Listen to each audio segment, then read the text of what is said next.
One of the things that has always kept me interested in Apple is how often it can find new functionality in its products by leveraging the Apple ecosystem.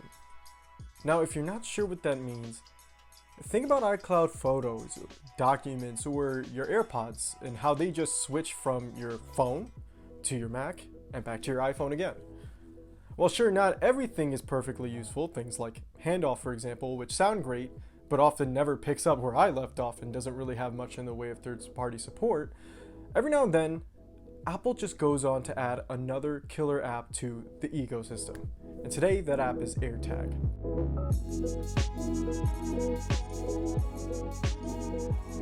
Now, before we get into my thoughts on AirTag, let's cover the unboxing and setup. Inside the box for AirTag, we found a quick start guide for the AirTag itself wrapped in protective plastic. Once unwrapped, the AirTag will automatically power on, and assuming you have an iOS or iPadOS device nearby, you'll receive the prompt to set up your AirTag, very much like AirPods if you're familiar.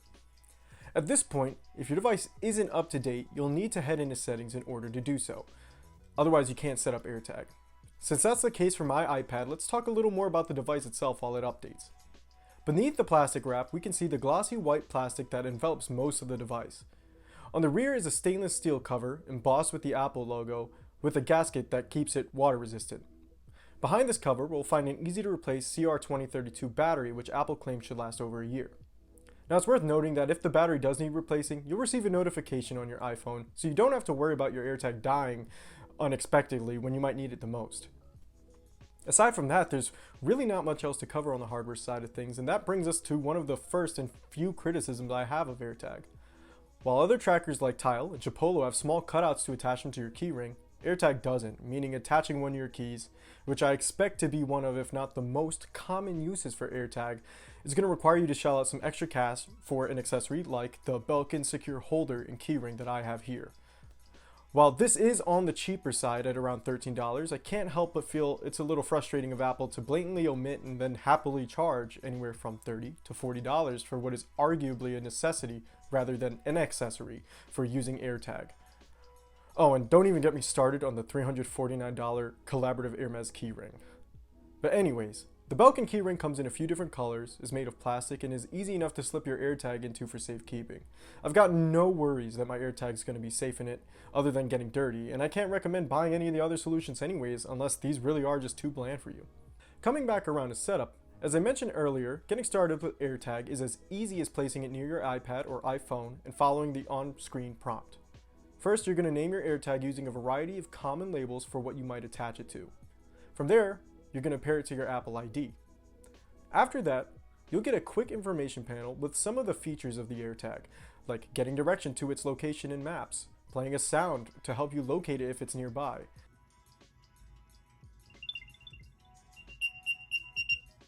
and how you can even ask Siri for its location or to play a sound. Lastly, this intro is going to remind you that any and all things relating to using AirTag is going to be located in the Find My app. Now that we're done with the unboxing and setup, let's get into the review, starting with the good. The first thing that drew me to AirTag is the underlying tech that allows it to be what I think is the best in its product category. Even more interesting though is the fact that both the foundational hardware and software that make AirTag work so well have actually existed for years before its release. And that's the Find My network and the Apple U1 chip. Starting with the more familiar of the two, the Find My network has allowed people to securely manage their Apple devices and their location, and more recently share their location with friends and family. This network has steadily grown in size thanks to the ever-increasing amount of always connected iPhones, iPads, and Apple Watches, along with other Apple devices. AirTag leverages this network by bouncing location data off the devices that compose it. This then allows the AirTag to be passively tracked without requiring any special app or constant internet connection. Of course, the Find My network does have its limitations. Say you lose the device on a hike, or in a more secluded or rural place like where I live, the Find My network may not do you much good since the likelihood of internet-connected Apple users being nearby becomes a lot slimmer.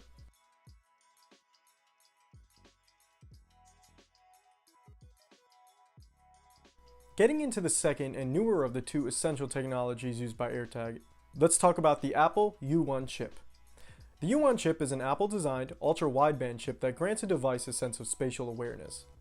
The catch to this, however, is that this awareness is relative to other devices that also have the U1 chip, and that's it.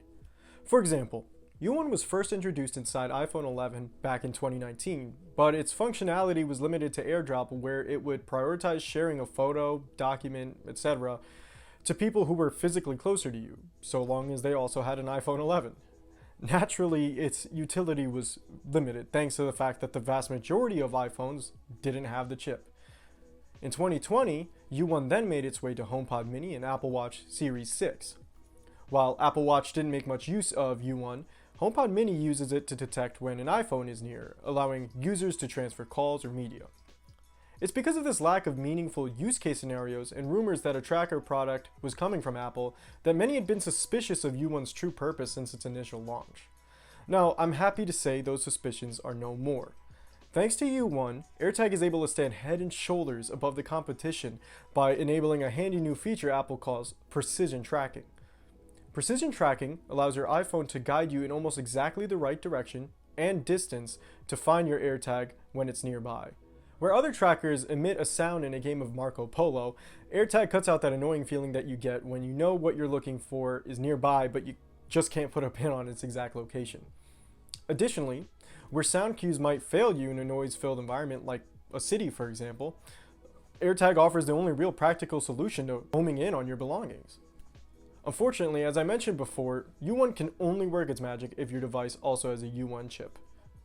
This means that the feature is only available on newer iPhones, like the iPhone 11 and newer, except for the second generation SE. Now, if you don't have one of these devices, you can still use AirTag in all the same ways, except for the fact that you'll have to rely solely on using a sound to find a misplaced AirTag instead. Not unlike a Tile or Chipotle tracker. Now, it's at this point that one might bring up the fact that anyone with an older iPhone and presumably no plans to upgrade in the near future might say, well, if that's the only difference, why not just get it or keep my Tile? It's probably cheaper, right? To that I say wrong. AirTag is more competitively priced than I anticipate most people were expecting at just $29 a pop, and an even sweeter deal at $99 for a 4-pack. Throw in the versatility of AirTag using the Find My network, and it's hard to argue against it really. Now, wrapping up the positive, I do want to touch on two more things. First, I really like the effort that Apple has put in easing privacy concerns. Apple claims that it, nor anyone else in the Find My network, can see your location data, and any devices relaying data are kept anonymous. Additionally, if an AirTag that doesn't belong to you is separated from its owner and detected near you for an extended period of time, you'll receive an alert about it to help stave off unwanted location tracking.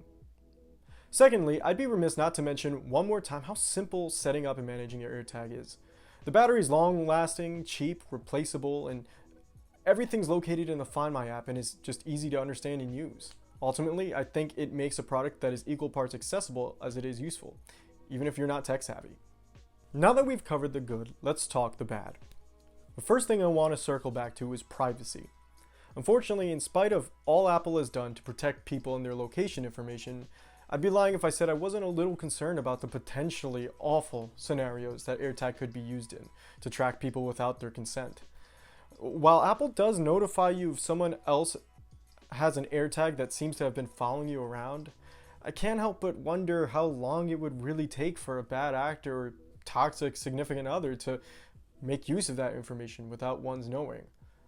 Not to mention the greater level of vulnerability if the potential victim has an iOS device running older software or an Android phone. As dark as it is, when you're dealing with this kind of data, it's something I do feel obligated to mention.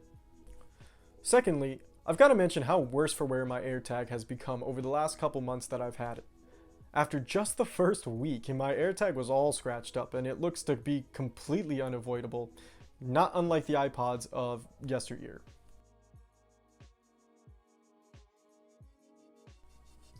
Now, the only other gripe that I have is one I previously mentioned, and that's to say that as competitively priced as AirTag appears to be, there is a hidden cost due to the fact that Apple doesn't include any means of attaching them to a keyring or other item in the box. Essentially, you're practically forced to pay an extra $10 to $15, if not more, if you prefer an Apple-made solution, substantially increasing the cost over some competitors. Frankly, I feel AirTag would be worth the extra $15 asking price if it meant including something inside the box. Even better, Apple could offer something akin to Apple Watch Studio, where choosing an AirTag/loop or keyring combo is part of the purchasing experience. It'd be a more upfront way of purchasing it, and it would add a sense of personalization in addition to putting an emoji or initials on the device. To wrap this up, I have to give AirTag the seal of approval. While it stumbles with some of the basics, like lacking a way of attaching it to your items and having any Android device functionality, AirTag executes its purpose so well that it outweighs much of these cons. And frankly, advertising the idea that the Apple ecosystem is the place to be is probably part of that. Of course, I can't ignore my concerns regarding privacy, but I must say I think Apple did as good a job as one could expect given the nature of the product. Alright guys, that's it for today's video. If you liked it, like it. If you loved it, maybe consider subscribing. And if you've got any questions, let me know down in the comments below. Thanks for watching, and I'll see you in the next one.